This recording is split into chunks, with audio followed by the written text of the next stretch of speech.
Liuyang Guandu Fireworks Group has two factories, located at the foot of the scenic Dawei Mountain, covering an area of 500 acres, management team of 120 persons, 1,200 workers and strong technician team, 3 senior engineers, 10 engineers, 16 assistant engineers, 68 professional technicians.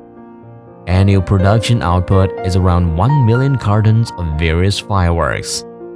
Our factory has adopted a mechanized procedure, such as enclosure with clay, combining tubes, powder mixture, rolling the ball of display shell, etc. The whole production process can be finished inside our factories. It is easy for us to control the quality and lead time, and the raw material in bulk purchase at low cost. It makes our prices very competitive.